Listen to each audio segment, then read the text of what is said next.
pedra. Vai com o doutor Valdir e depois eu estou falando para ele, porque é um caso interessante. São poucos advogados no Brasil especialistas em acústica, né? Verdade. E é uma área nova, que tem muita coisa a ver. Agora, claro que ele tem que estar ligado sempre com a pessoa como Débora, né? Porque para eu ser especialista nessa área também do direito, é importante. Sim, verdade. Você, lei e técnica aí aliados nessa situação, né? Bom, para você que está nos acompanhando agora, hoje nós estamos conversando aí sobre isolamento acústico versus justiça. Queremos saber se no seu condomínio aí você está tranquilo também, sem barulhos. Participe com a gente, seja pelo WhatsApp 981553258 ou ainda participe conosco pelo Instagram. Fazemos a transmissão todo sábado, de 1 às 3 da tarde, pelo @Cadê o Síndico. Bom, eu já estou aqui com o doutor Valdir Arruda, que é o nosso convidado hoje. Ele que é advogado especialista em direito processual do escritório Arruda Miranda Advogados, também é professor, escritor, e entre suas obras que a gente está destacando aqui hoje está Perturbações Sonoras nas Edificações Urbanas. Bom, quero dividir com o senhor, doutor, 2 casos aqui de nossos ouvintes que compartilhou conosco aqui pelo WhatsApp. Um dele é do Fabrício Menezes. Ele diz o seguinte: eu recebi uma notificação por conta do barulho que meu filho faz em casa. Incomoda a vizinha do andar de abaixo do meu. Porém, a notificação cita que o barulho começa às 8 horas da noite. Aí a pergunta dele é: qual o horário permitido pela lei do silêncio? Existe diferença entre a lei externa e lei particular do condomínio, edifício? A vizinha exigiu compreensão na quarentena, mas não quer compreender que meu filho está trancado há 70 dias no apartamento, né? Muita gente deve estar vivendo a mesma situação. No caso da pergunta dele, qual o horário permitido pela lei do silêncio e se existe diferença aí entre a lei, digamos assim, civil externa, né, e a particular do condomínio edifício. Com a palavra, doutor Valdir. Vamos lá. Fabrício, sua pergunta é muito importante e esclarece a dúvida de provavelmente muita gente, né? Em primeiro lugar, o problema das crianças é muito sério. Todos nós sabemos que temos filhos, né? Controlar a atividade da criança é uma tarefa quase que impossível, né? Assim, a criança não atende como adulto, né? Então é uma tarefa de fato mais desafiadora. Agora, do ponto de vista legal, dia ou noite não é possível se produzir ruído, né? Perturbar o sossego alheio, tanto no dia quanto na noite, responde de forma igual. Tá? Na verdade, do ponto de vista técnico, se tem uma tolerância de 5 decibéis. Tá? A compreensão se dá por conta do ruído de fundo mascarar ou encobrir os ruídos durante o dia, uma parte desse ruído. Então, portanto, 5 decibéis se admite como tolerância. Mas é praticamente nada, tá? Em relação ao limite legal. Por isso, há que se tomar cuidado tanto no dia quanto na noite. E a compreensão dessa noção de dia e noite, de direito do dia ou direito da noite, é fácil de se observar quando você exemplifica com o tipo de pessoa que dorme durante o dia e trabalha à noite, né? Essa pessoa teria menos direito do que o que age no ciclo normal de trabalho, né? Verdade. Uma parte, pelo menos. Então, assim, durante o dia ou durante a noite não há permissão legal do ponto de vista federal e algumas normas. Porque, na verdade, assim, propaga uma tese aí que é a partir de 8, 10 horas, não, até então, 7 horas da manhã, isso né? os condomínios costumam dispor, né? Mas a norma do condomínio, ela não é superior à norma federal, né? E as normas federais, tanto penais como civis, elas são superiores, né? Há muita gente aí alardeando que as crianças têm que ser compreendidas, têm que ser toleradas de modo absoluto. Eu discordo disso, não vejo motivo. Você deve tratar, é claro, com acolhimento, com cuidado a criança sua e alheia, etc., porque é uma questão de humanidade, não é nem pelo estatuto de criança, adolescente, nada disso, pelo próprio fato de serem crianças, né? Mas isso não dá a ninguém o direito de perturbar o sossego, saúde e segurança do vizinho, né? Então, se de fato eu tenho filhos, eu tenho um dever a mais do que o vizinho comum, né? Eu tenho que proteger, talvez fazer flutuar, desacoplar o meu piso, como exemplifica a Débora, né? Eu tenho que tomar as medidas para evitar que o ruído produzido na minha unidade chegue à unidade vizinha. Normalmente, com um tapete grosso, alguma coisa assim, a maior parte dos problemas se resolvem, né? Sim, Mas, sim. às vezes, não. Às vezes você tem um piso rígido instalado sem flutuação e isso faz uma transmissão absoluta, né? Então, tudo que se produz em cima se escuta embaixo. Então, realmente, a pessoa que está sofrendo esse tipo de reclamação do vizinho de baixo em relação à atividade dos seus filhos, tem sim que tomar providências, né? É claro que alguma compreensão é esperada, mas tem que examinar o caso concreto para ver se não está tendo realmente uma lesão à saúde, sossego e segurança do vizinho. Verdade. Agora eu quero falar com Débora justamente para trazer. Ainda tenho mais perguntas aqui de ouvinte, doutor, mas quero trazer Débora para a gente poder falar sobre soluções para um caso como esse, né? Quer dizer, existe um pai que está difícil administrar com a criança por 70 dias dentro de casa, o vizinho de baixo naquela situação difícil também de estar em casa. Então, bom, como o doutor Valdir falou, bom, hora nenhuma para a gente fazer barulho, né? Segundo a legislação vigente no Brasil. Mas, para esse pai ou para aquele outros que está vivendo, outras pessoas que estão vivendo a mesma situação, existem soluções acústicas para poder apresentar que sejam viáveis, Débora? Valdir fez um comentário interessante sobre paliativos, tá? Existe a solução que é permanente e existem os paliativos que minimizam muitos problemas. A solução permanente é a instalação de um piso flutuante, onde você, de forma permanente, desacopla estruturalmente o contrapiso e essa vibração não vai passar para a estrutura da edificação. Mas nessa fase, paliativos podem acontecer, assim como um carpete pesado, como, por exemplo, aquele EVA, tem EVA até de 5 centímetros, você colocar na casa alguns pontos na circulação ou na sala onde a criança fica. Essa placa de EVA minimiza muitos problemas, gente. É o que eu sempre falo, é um bom senso, é se colocar no lugar do próximo, tentar equilibrar essa questão do... Claro que a criança vai ficar parada, mas se a sua criança é muito ativa, ela corre muito, você tem que colocar EVA espalhado pela casa. Nesse período, é um período que demanda uma percepção muito maior de que a gente está impactando a saúde das pessoas. E é muito sério isso. Realmente, o tempo que a pessoa... As duas situações são muito difíceis, né? Exatamente. Então, se cada um fizer um pouco da sua parte, em vez de ficar querendo achar que o vizinho está errado porque ele está reclamando... Se ele está reclamando é porque está impactando a saúde dele. E assim, falta de isolamento acústico é uma doença construtiva, é um problema da edificação. Realmente ele deve ser previsto na fase de incorporação, na fase de obra, de projeto. Mas se não for, e é uma fase, a gente não sabe até onde, estamos em fase de transição, mas seu filho está mais em casa... Então, gente, se preocupa, se coloca no lugar da pessoa. Como é que você se sentiria se você não estivesse conseguindo dormir, se você não estivesse conseguindo trabalhar, se concentrar, porque alguma outra fonte sonora está te impactando? Se a gente fizer um pouco esse exercício de se colocar no lugar da pessoa, a gente vai buscar paliativos, buscar medidas ainda que intermediárias, mas que minimizem o problema, em vez de entrar nessa briga, no conflito. Claro que, assim, quando a gente está exposto ao ruído, a gente tende a ficar mais ansioso, menos tolerante, menos paciente, e isso para violência daqui para ali. Então, a gente fica mais à flor da pele, ainda tem essa questão. Então, tem os casos que Valdir pode até falar, que eu sei que ele já compartilhou comigo, situações trágicas mesmo, situações reais, por conta da pessoa tolerar até certo ponto, porque um dos estágios da poluição sonora é loucura, comprovado cientificamente. Então você tolera, até chegar uma hora que você não tem mais noção do que você está fazendo. Além da impotência sexual, não podemos deixar de falar, os homens que estão ouvindo aí, fiquem bem atentos, porque tem também essa comprovada cientificamente. Eu abri o olho aqui, ela fez um eu como... Se você está muito exposto ao ruído, isso vai acontecer em algum momento a curto, médio, longo prazo. Pessoal que trabalha em indústria, que trabalha em obra, construção civil. Castro até perguntou nesse momento... Oi. Castro tem até pergunta. Tem uma pergunta aqui Castro do ficou interessado nesse assunto. De doutor Edinaldo Mata Pedra. Calma aí, você está interessada no assunto.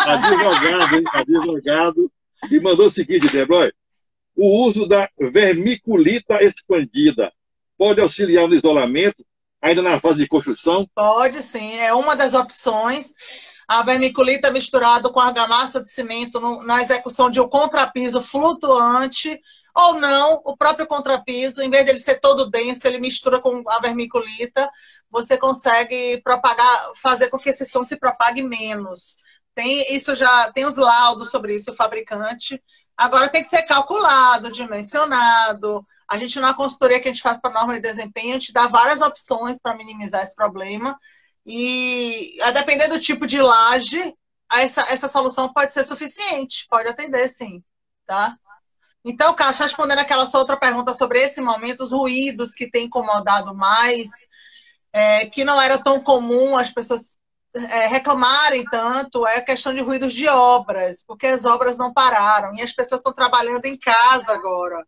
Então, no que você passa o dia em casa, você está muito mais exposto a obras, a esses ruídos, as pessoas estão realmente... Por isso que o síndico precisa estar muito alerta, né? Porque cabe a ele decidir se a obra vai ser executada ou não, pelo menos pelo decreto municipal de Salvador. Então não é um momento agora de fazer cozinha americana, né? Trocar piso, justamente porque todos nós estamos em casa. Não, e tem as obras que acontecem no próprio prédio, que o condomínio até que tem autonomia, mas tem as obras dos vizinhos, de outro terreno, que está acontecendo. E que esse ruído vem e entra na sua casa. Até bom também, Valdir, falar sobre isso. Como é que a justiça vê essa questão do ruído, Valdir? Diante de sons que são temporários, digamos assim. Porque uma obra tem um período para terminar. Eu acho que isso também, as pessoas têm bastante dúvida sobre isso. Verdade, às vezes é o prédio do lado, né? Débora, a repercussão do programa está sendo tão grande. Vamos combinar com você e com o Valdir para fazer uma live outro dia fora do programa, hein? Verdade, está chegando muita pergunta aqui. Muita pergunta, não vai ter tempo. Então a ideia qual é, Valdir e Débora? Fazer uma live, a gente vai escolher um dia, um horário, a gente fazer uma live só desse assunto, porque nós estamos já no segundo, terceiro bloco, indo para o quarto e E Castro preocupado achando que eu também, achava que não ia render, a culpa foi minha. Mas foi dela, eu fico, rapaz, isso vai render. Mas olha só, escute essa história. Um ouvinte que mandou aqui pra gente no WhatsApp. Moro num condomínio, no Imbuí, e desde o início da quarentena temos um caso atípico. Todos os dias, 18 horas, o vizinho de uma torre coloca uma caixa amplificada na janela, tocando a Ave Maria. Vale destacar que são 4 torres.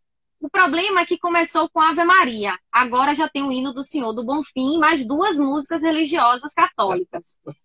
O som invade os apartamentos e quem estiver trabalhando, dando aula ou uma reunião, precisa parar, né? O síndico do condomínio disse que não pode fazer nada, porque o som é na janela do apartamento dele. E aí a pergunta dela fica a seguinte, o som se propagar para todo mundo do condomínio, e sobre, enfim, é religiosa a música, mas podia ser um reggae, né? Uma rocha, o que quer que seja, né? Que não estão colocando o som na janela, né? Então é muito do que você fala, Débora, com relação à empatia. Eu quero até a opinião também do doutor Valdir com relação a isso, né? Como é que ela pode se resguardar? Na verdade, também essa questão, independente de ser religiosa ou não, a gente tem que respeitar, porque um gosta de funk, outro gosta de axé, outro gosta de música religiosa, o outro não gosta. É música e, enfim, o que me agrada não é obrigatoriamente ter que agradar a outra pessoa. Pode irritar a outra pessoa. E você está até com música religiosa com a boa intenção e está causando problema na saúde das pessoas. Então o tiro está saindo pela culatra.